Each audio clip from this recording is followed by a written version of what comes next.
The Xylar world glowed under the soft light of its twin suns, a planet saved from imminent destruction. The asteroid, once a looming threat, now moved harmlessly past the system, fragments burning safely in the upper atmosphere or drifting into empty space. The citizens emerged from shelters, their faces filled with relief, awe, and gratitude. Lieutenant Kara Devlin and her team moved carefully through the city, checking the energy modules one last time. Xylar engineers followed closely, eager to learn from the humans who had just saved their world. "This is incredible," one Xylar whispered, running her hands over the module controls. "Your people, they faced the impossible and succeeded." Kara smiled, exhausted but proud. "We didn't do it alone. You helped us understand your planet.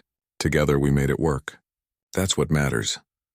Above, the human fleet adjusted orbit, performing final calibrations. Captain Elias Mercer watched the city below, proud of his crew.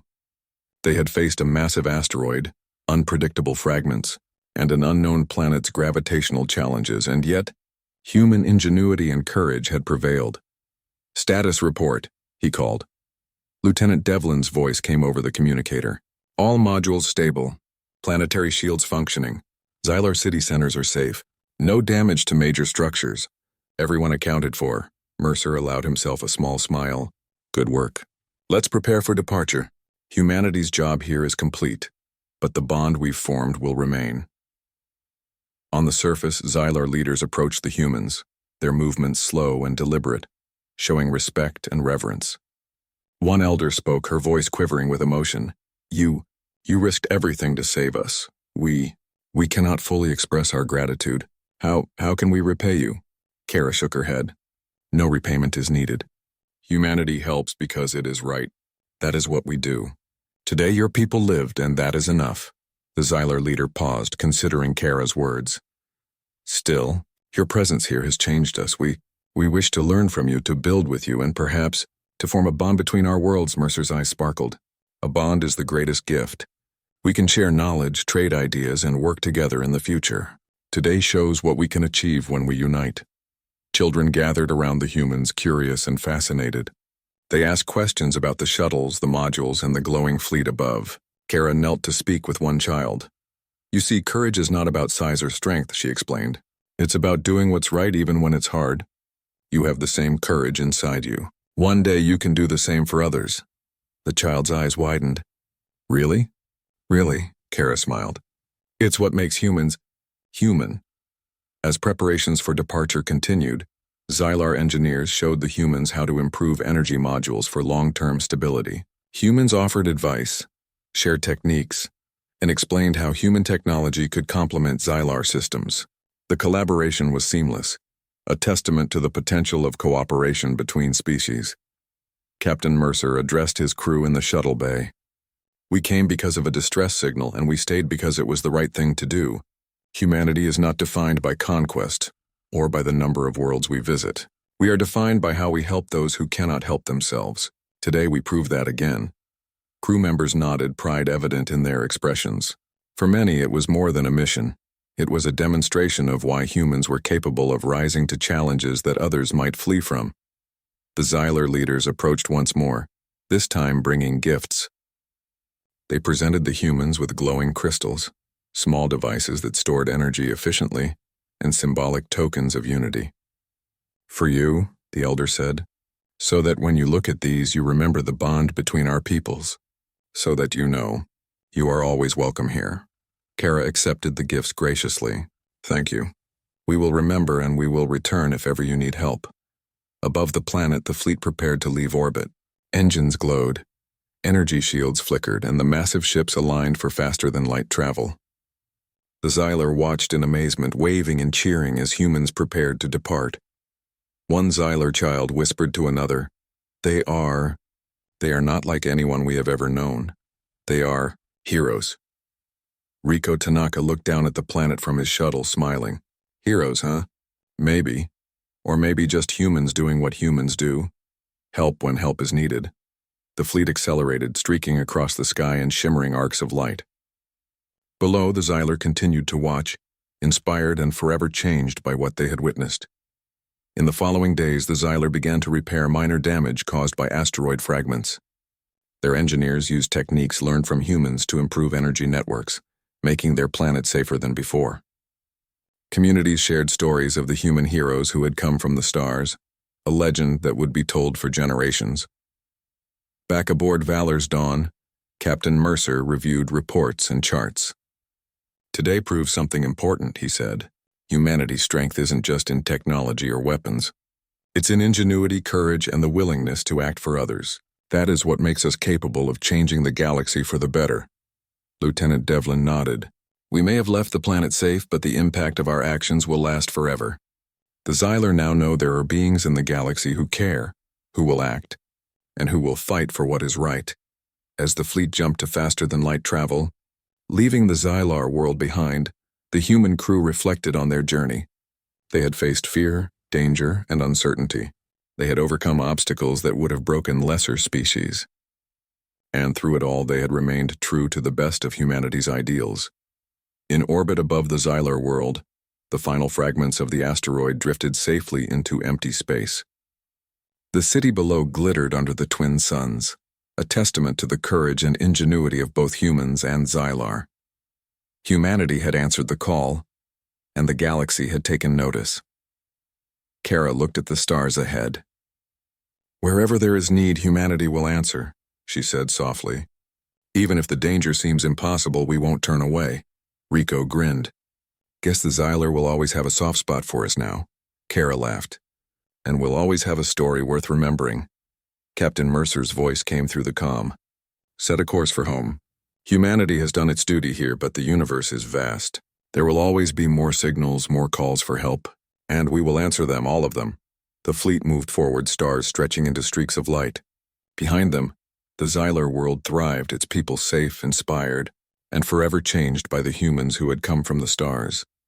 And somewhere in the heart of space, a small signal blinked faintly, a reminder that across the galaxy, life depended on courage, ingenuity, and the unyielding spirit of humanity. The humans had arrived.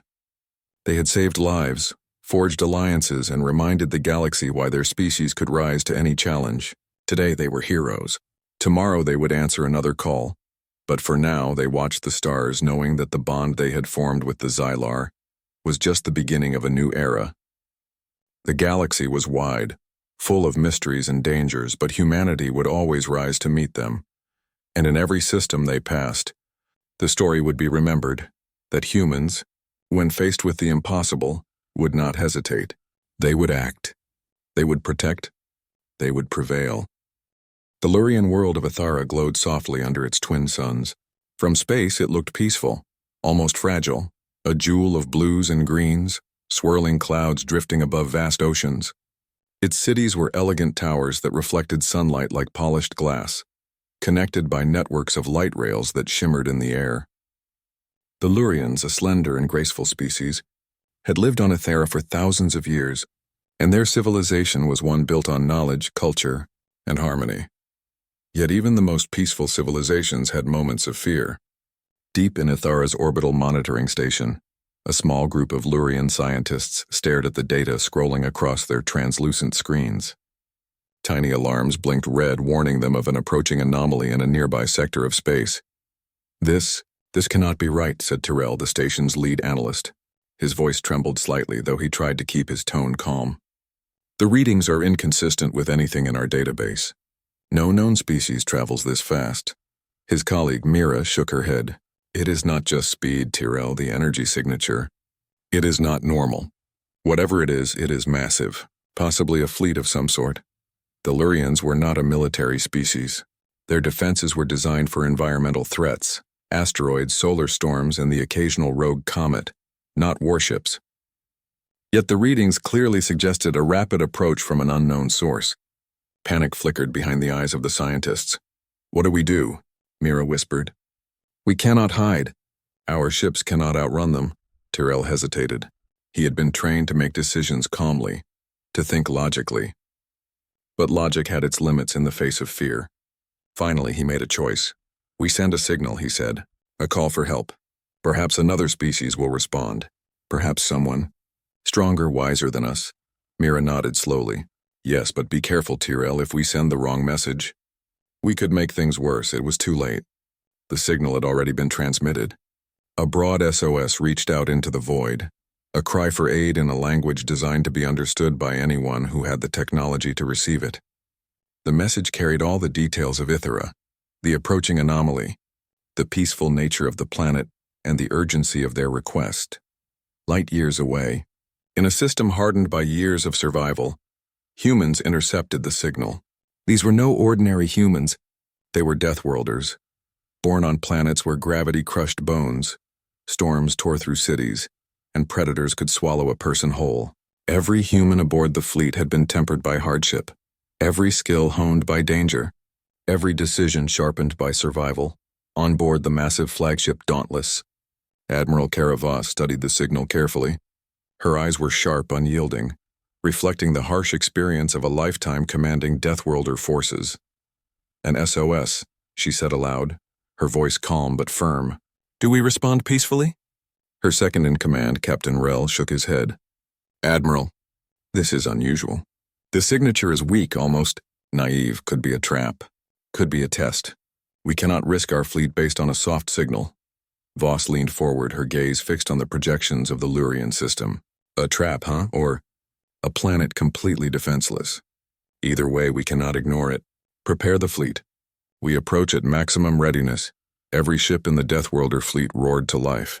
Engines fired, shields hummed, and weapon systems powered up. The humans did not delay. They interpreted the SOS as a potential threat or opportunity. Whatever the case, they would be ready. Back on Ithara, the Lurians had no idea what was coming. Tyrell and Mira watched the readings with growing dread. The fleet? It is enormous, Mira whispered. They are moving faster than anything we imagined. Tyrell's antennae twitched nervously. We only wanted help. Only a moment of hope, and yet, I fear we have called something we cannot control. The Lurian elders convened in the Grand Hall, a soaring structure made of crystal and light. Elder Saren addressed the council. We did what we thought was right. Our signal was not meant to invite war. It was a plea for aid. But look at them, another elder said, pointing to the projections of the incoming fleet. They are not coming to assist. They are coming to destroy or to dominate. Saren shook his head slowly. We must assume the worst and hope for mercy. Prepare the planet. Evacuate what we can. Send our scientists and civilians to the underground sanctuaries and, his voice grew quieter, filled with a weight none of them could escape. Prepare for the impossible.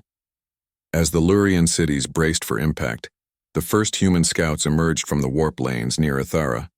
Massive warships blotted out the stars, their surfaces bristling with weapons, armor plating gleaming under the light of the twin suns. The fleet's presence was overwhelming, a manifestation of a species born from survival and struggle.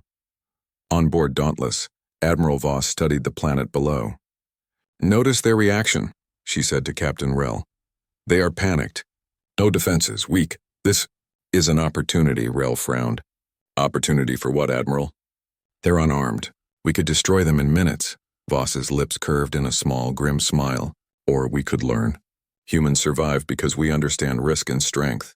Let us see what they truly are before we judge. Keep weapons ready, but observe first.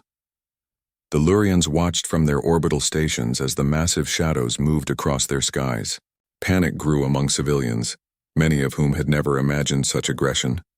Schools closed, families huddled in their homes, and leaders issued calm statements they themselves did not believe. Tyrell tried to communicate with the approaching fleet. We are peaceful. He broadcasted in every frequency he could reach. We sent an SOS. We ask for help!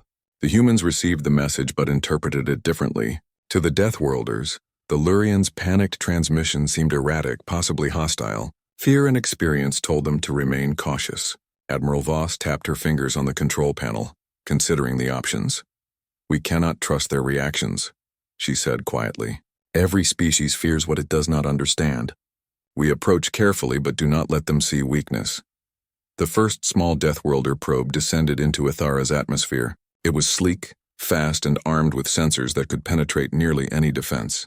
As it moved, the Lurians scrambled to respond, launching rudimentary defense drones that could barely keep up with its speed. The probe transmitted images back to Dauntless. Voss watched as the cities, lush forests, and oceans of Ethera unfolded on her screen. And yet, there was something that caught her attention. The humans noted adaptability in the aliens' behavior. The Lurians were not aggressive, but they were clever. Every maneuver, every effort to resist or understand showed intelligence and resilience.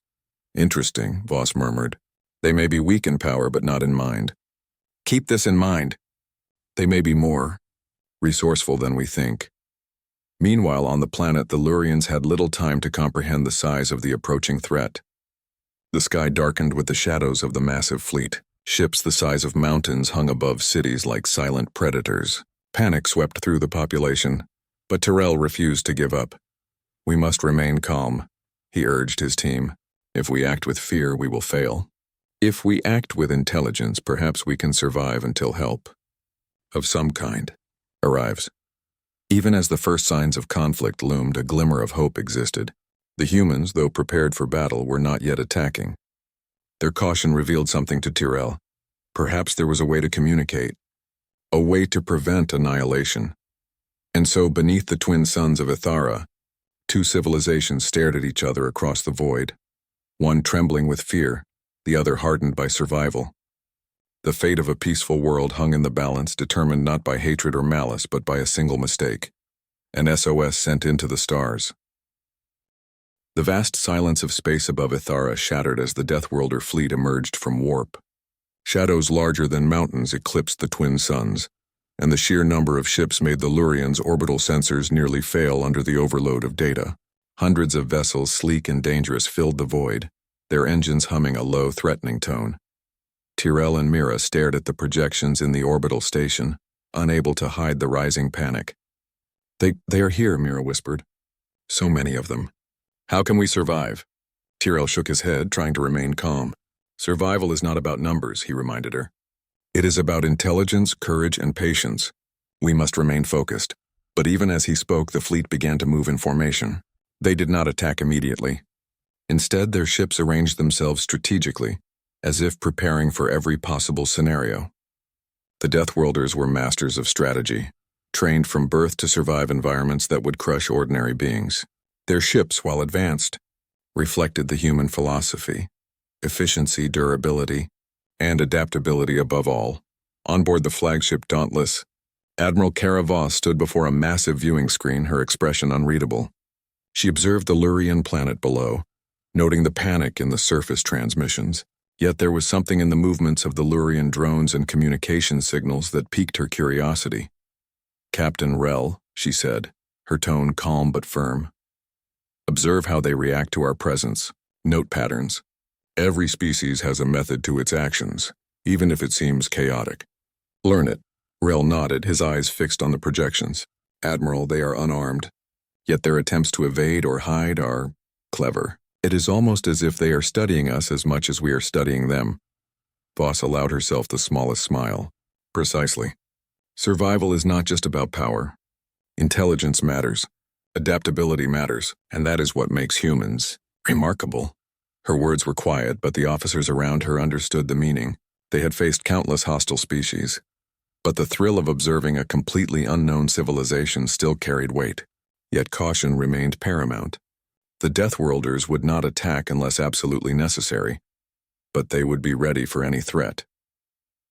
On Ethera, the population had begun to realize the magnitude of the danger. News broadcasts, usually calm and informative, now trembled with urgency. Families gathered, schools closed, and emergency shelters filled with civilians. Tyrell and Mira coordinated efforts to evacuate critical personnel to underground sanctuaries, where generations-old technology could keep them safe for months if necessary. Do not panic, Tyrell instructed the crowd gathered in the grand hall. Fear clouds judgment. Observe, adapt, and remain calm. We may survive this, but only if we remain intelligent. Yet even as he spoke, small skirmishes began in the orbital space. The Deathworlders launched probes, swift and nearly invisible. They tested the Lurian defenses, moving past energy shields and observation drones with ease. Each probe transmitted information back to the fleet, building a perfect map of the planet's structures, resources, and population movements. The Lurians tried to respond. Small defense drones fired at the probes, and orbital interceptors were deployed to slow their progress. Yet for every Lurian maneuver, the humans adapted. Probes dodged, shields shifted, and weapons recalibrated automatically. The DEATHWORLDers did not panic or overreact. They studied, learned, and improved in real time. On board Dauntless, Voss observed every movement with precision. "They are clever," she said softly. "But cleverness alone will not save them. They do not understand the scale of what is coming. Still, I respect intelligence even when it is not human." Amid the tension, a strange calm occurred on Ithara. The Lurians, though terrified, began to notice something unusual. The humans were not attacking indiscriminately. Each movement was careful, calculated, measured. They could have fired and destroyed entire cities, yet they hesitated. Tyrell noticed this pattern, and a spark of hope flickered in his mind. "They are observing," he murmured to Mira. "They are not here to destroy immediately. Perhaps there is a chance to communicate. Perhaps there is hope." Mira looked doubtful. "Hope? We are staring at hundreds of warships ready for battle. How can that be hope?" Tyrell's antennae twitched nervously, but his voice was steady. "Because they have restraint. They are strong, but they are intelligent. If we approach carefully, perhaps we can survive this without war." The first direct contact came in the form of a communication burst from one of the human scouts. A voice, deep and authoritative, echoed across multiple channels in a language unfamiliar to the Lurians. It carried a tone that was neither threatening nor welcoming. "This is Admiral Kara Voss of the Dauntless," the voice said. "Your SOS has been received. Clarify your intentions immediately. Any hostile movement will be met with overwhelming force." The Lurians scrambled. Tyrell tried to respond with the planet's communication arrays, translating their message into the human format as best as possible. "We are peaceful. We only sent an SOS for help. No threat, no attack," Tyrell broadcasted frantically. For a moment, the silence stretched. Then a series of human ships repositioned, moving closer, scanning, analyzing. The Lurians realized with horror that every misstep they made, every delay could be interpreted as hostility. Meanwhile, below the surface, the Lurian population began to prepare for the worst. Even with the fleet above them, Tyrell insisted on maintaining order. Engineers strengthened critical infrastructure. Scientists optimized energy shields in orbit, although they were rudimentary compared to the humans' technology. Civilians were moved to safe zones, underground tunnels that could withstand bombardment for weeks if necessary. Even children were taught basic survival measures. "Stay calm," Tyrell instructed a group of younglings. "Fear will cloud your senses. Watch, observe, and remember, intelligence is as powerful as strength." It was a lesson the adults also needed to remember, as the shadows of the human fleet darkened the skies above. In orbit, the human fleet continued its methodical advance. Every planet, every city, every shield was scanned. The DEATHWORLDers were experts at reading reactions, interpreting even subtle signals as potential threats. And yet they also noted intelligence and adaptability, qualities they respected. Admiral Voss stood silently on the bridge, observing the holographic display of the planet below. "They are not aggressive," she said finally. "Yet they are cautious. They are intelligent but inexperienced. This is exactly what makes survival remarkable. We must see how they respond under pressure." Rel looked concerned. "Admiral, shall we initiate an attack if they do not respond?" Voss shook her head. "No, observation first. Humanity respects strength, but it also respects opportunity. Let them show their mind. Let them show their courage. Only then will we judge." As night fell on Ithara's surface, the twin suns dipped below the horizon, casting long shadows across cities and forests. Tyrell and Mira continued to coordinate communications and defenses. The civilians huddled in shelters, whispering prayers for safety. And above them, in the infinite dark of space, the DEATHWORLDer fleet waited, watching, learning, and preparing. Tyrell sent one last message into the void before resting. "We do not wish harm. We are peaceful. Please understand our intentions." Below, in the shelters, parents held their children tightly, whispering words of comfort. Fear was still strong, but so was hope. They could not see the humans as mere monsters. They were formidable, yes, but perhaps not beyond reason. And in the heart of the fleet, Admiral Voss considered the same. "They are clever," she thought. "They are cautious. Perhaps they will survive. Perhaps they will even earn respect. But only time will tell if they understand us." or if their mistake will cost them everything. The stage was set. Two civilizations, so different yet bound by curiosity and fear, now faced one another. Above Ithara, shadows of steel and fire waited. On the surface, fragile life held its breath. And the first mistake, a simple SOS, had already set the galaxy on a collision course, one that would test intelligence, courage, and the very meaning of survival. The skies above Ithara were filled with moving shadows. The DEATHWORLDer fleet hung in formation, engines glowing faintly, weapons poised but not yet firing. Below, the Lurian orbital stations blinked frantically, trying to track every ship, every movement. Panic mixed with determination, and for a moment silence reigned as both sides waited, studying the other. Tyrell hovered over a holographic map of the fleet. "They are not attacking yet," he said to Mira. "Observe how they move. Every action tells us something about their intentions." Mira nodded, though anxiety tightened her voice. "Every moment they stay in orbit, our people fear more. We cannot hide forever." From the fleet, Admiral Karavos watched the planet through multiple sensors. She noticed the panic in Lurian communications and the rapid deployment of their minimal defenses. Humans trained for danger from birth recognized intelligence in the Lurians' actions. The species was weak physically but clever and adaptive, a combination that deserved respect. "Begin scanning their surface defenses," Voss ordered. "Do not engage unless necessary. I want to see how they respond under pressure. Observe everything. That is how survival is measured." The first clash occurred almost accidentally. A small Lurian drone, trying to intercept one of the scouting probes, miscalculated its trajectory. Its weapons discharged, narrowly missing a DEATHWORLDer scout ship. The humans reacted immediately, not with panic but with precision. Shields shimmered, repelling the weak energy strike, while a non-lethal warning pulse signaled the Lurians to back off. Tyrell watched the interaction, eyes wide. "They could destroy us," he whispered. "In an instant, yet they restrained themselves." "Why?" Mira shook her head. "Perhaps it is not instinct for destruction that drives them. Perhaps it is discipline." Discipline. That word echoed through Tyrell's mind as he realized the truth. Humans were different. Their strength was not only in weapons but in control, in understanding limits, in reading situations faster than fear could dictate. The Lurians scrambled to understand the humans' abilities. They activated orbital defense stations, energy shields, and automated turrets, hoping to buy time for civilians and scientists below.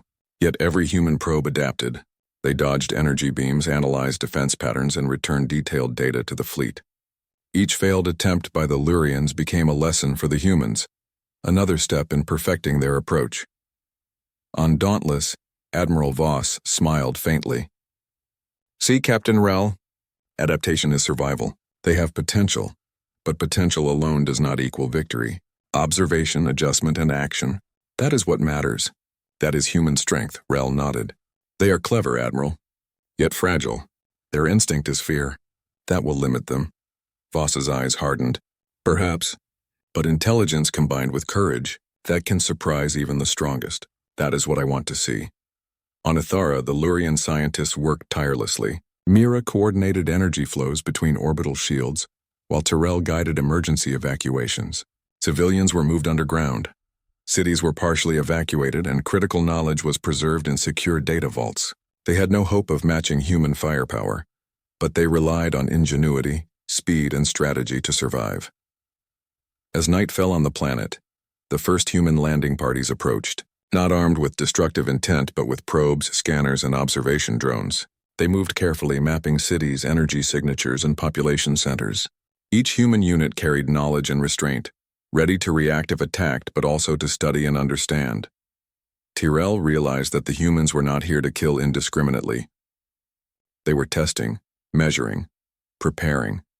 And that meant one thing: survival was still possible if the Lurians acted intelligently. The first direct interaction occurred in orbit. A small human ship entered a lower orbit, scanning one of the Lurian cities with sophisticated sensors.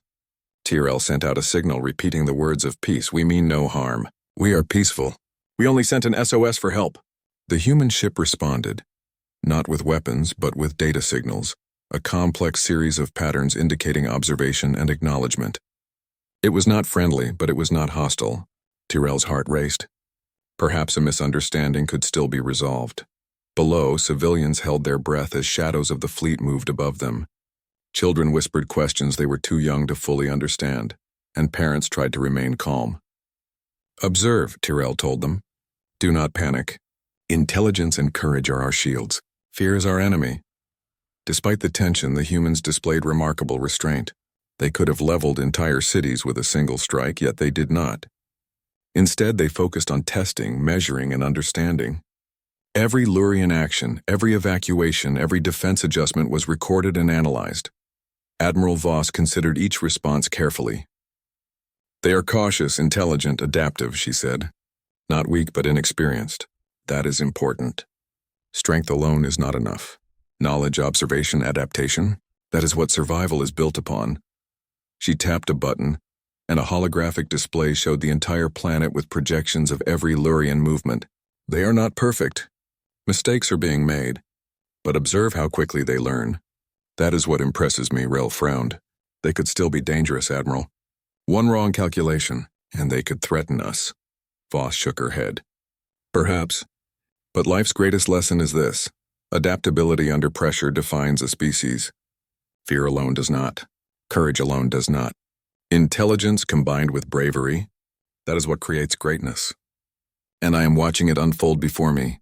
On Ethera, the Lurians worked tirelessly. Tyrell coordinated with Mira to improve shield efficiency. They rerouted energy from city grids to defensive stations, optimized drone paths, and used every resource at their disposal. The humans' probes were faster, stronger, and more precise, yet the Lurians were clever. Every action bought them more time, more understanding, and a better chance of survival. "Adapt quickly," Tyrell instructed engineers. "The humans learn from our reactions. Anticipate their patterns. They will not wait for us to fail. We must act before mistakes happen." Mira nodded, adjusting a series of energy conduits. "It is like a dance," she said quietly. "We move, they respond, we adjust, they learn. And yet, the balance is delicate. One wrong step?" Tyrell did not finish the sentence.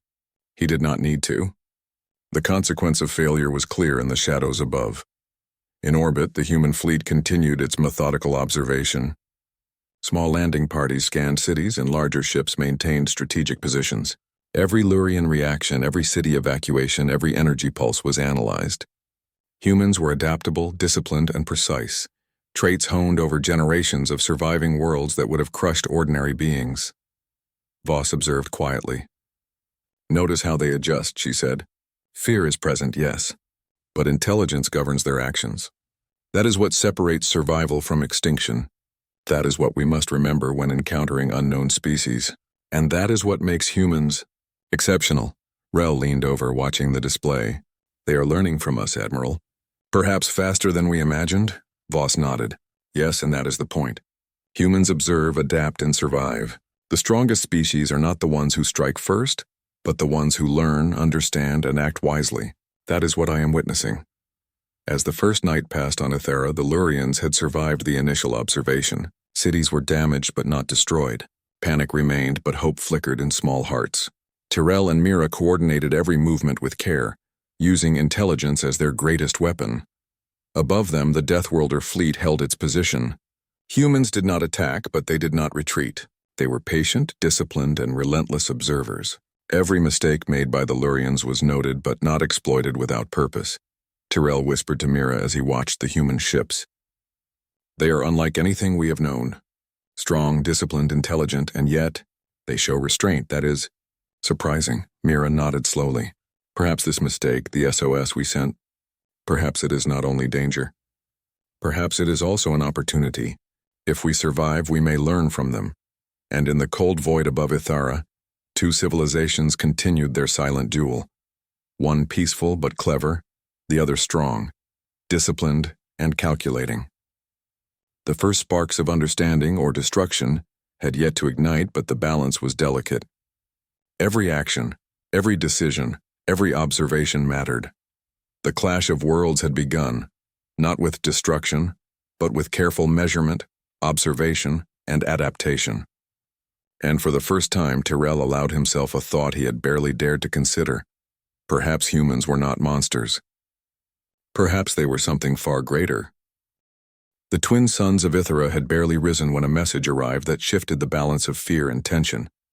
A small human shuttle, sleek and almost invisible against the bright sky, hovered above the grand hall where Tyrell and Mira coordinated evacuations. Its landing was precise, careful, and intentional. A hatch opened, revealing a lone human figure, Admiral Kara Voss herself. Tyrell's heart pounded. The humans had dominated the skies for days, yet now, one of them was walking among the Lurians, unarmed, under a parley flag. "Do not panic," Tyrell instructed the crowd, though his own antennae twitched nervously. "This is a signal. Observe, adapt, and remain calm." Voss's boots made soft impressions on the crystal floor as she approached. Her armor reflected the soft light of the hall, yet there was no hint of aggression in her posture. Her eyes, sharp and calculating, scanned the assembly. "I am here to understand," she said, her voice firm but not threatening. "I have seen your SOS, I have seen your reactions. I wish to know the truth before any further action is taken." Mira's voice trembled. "Truth, we sent an SOS. We are peaceful. We never wanted this fleet to come." Voss inclined her head slightly. "That is what I intend to determine.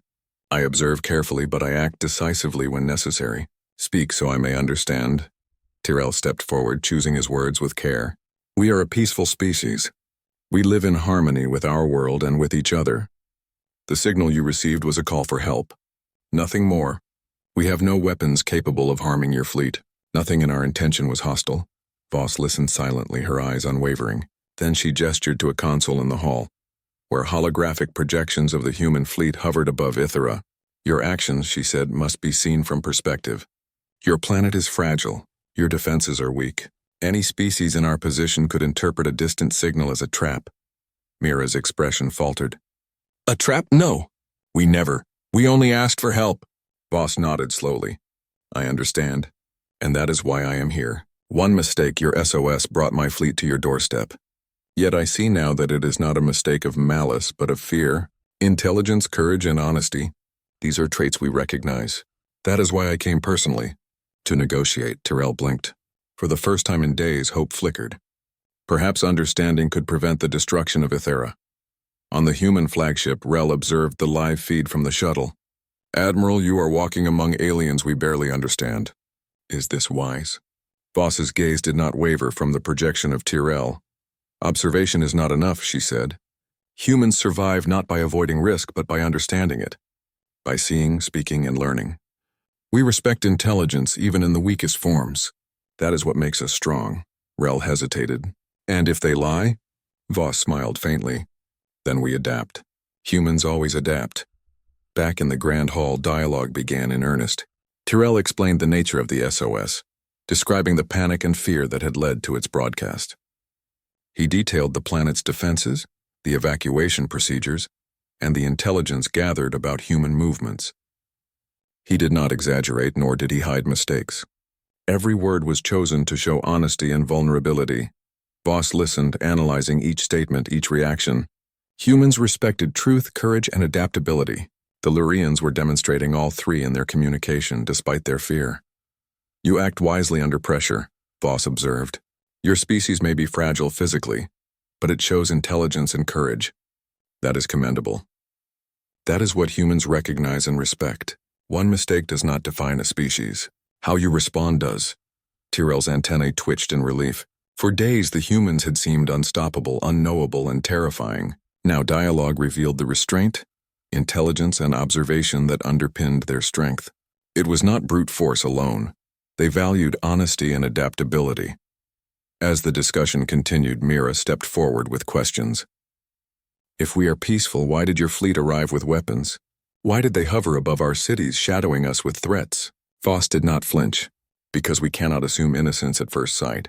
Humans are bred on worlds that are harsh beyond imagination. Every unknown signal is a potential threat, but now through dialogue we understand your intentions. That is why I am here, to clarify, negotiate, and prevent unnecessary destruction." Tyrell realized the truth. Humans acted with strength, yes, but also with reason. They were not tyrants or conquerors. Their power was tempered by observation and intelligence, by restraint and courage. To demonstrate goodwill, Voss proposed a small, cooperative exercise. A joint team of humans and Lurians would monitor Ithera's surface. study the planet's defenses, and test communication protocols. The Lurians were hesitant at first, but Tyrell encouraged the effort. "We must adapt," he told the council. "They are strong, yes, but we can learn from them. Observation, intelligence, and courage are our weapons. Let us use them." For hours, teams from both species worked together.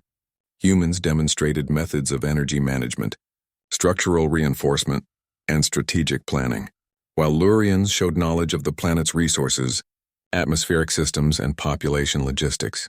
Both sides learned quickly. The humans admired the Lurians' ingenuity under pressure, and the Lurians began to understand human resilience, discipline, and intelligence. Even as trust slowly formed, tension remained. Each side knew that any misstep could reignite hostilities. On Athara, civilians watched the skies cautiously, their fear replaced slowly by curiosity. Children peeked from shelters, adults whispered cautious questions, and the Lurian leaders coordinated closely with Voss and her team. Voss spoke to Tyrell privately, her tone firm but fair. "Your species may be weak in strength, but it shows wisdom, courage, and adaptability. That is the measure of survival. Intelligence alone is not enough, but combined with bravery, it is formidable. That is why humans respect it." Tyrell's antennae twitched with a mixture of pride and relief. "It is unexpected that you would recognize these qualities in us, that you would not destroy us for fear alone." Voss smiled faintly. "Strength without understanding is dangerous. Understanding without strength is fragile. A balance. That is what humans value. You have shown both despite your fear. That is rare." The turning point came when the humans agreed to withdraw part of their fleet from orbit, maintaining only surveillance while continuing cooperative exercises. It was a gesture of trust, and the Lurians understood its importance. Mira turned to Tyrell. "Do you think they will leave completely?" Tyrell shook his head. "Not entirely. That is not human nature. But they have seen our intentions. They have seen our intelligence and courage. That is more than we could have hoped for a week ago." For the first time in days, the people of Athara could breathe more freely. The humans' presence remained, but it was no longer purely a threat. Dialogue and understanding had turned a potential disaster into an opportunity for learning and alliance. On board Dauntless, Rel observed the shift in Lurian behavior. "Admiral, they are adapting to our presence. They are learning, adjusting, and responding intelligently." Voss nodded. "Precisely. That is why humans survive. Not because we are the strongest, but because we are disciplined, adaptive, and capable of understanding even unknown threats. Observation, patience, courage. That is human strength." Rel remained silent, watching as tireless Lurian engineers continued to work with human guidance. Slowly, understanding formed across the void between species. By nightfall, the first sparks of genuine trust had appeared.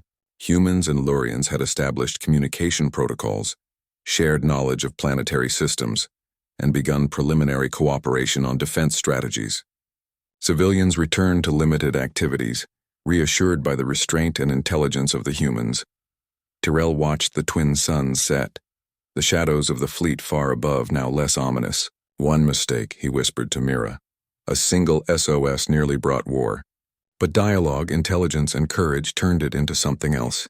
"Something hopeful?" Mira nodded. "Yes, perhaps this mistake was not only danger. Perhaps it was a lesson. Perhaps it is the first step toward a future we never imagined."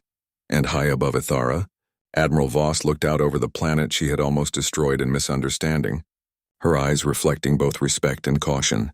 Humanity's strength was not only in firepower, discipline, or adaptability. It was in observation, patience, and understanding. Two civilizations, once on the edge of war, now shared the first tentative bridge of trust. And in that moment, the galaxy seemed just a little smaller, a little less hostile and full of possibility.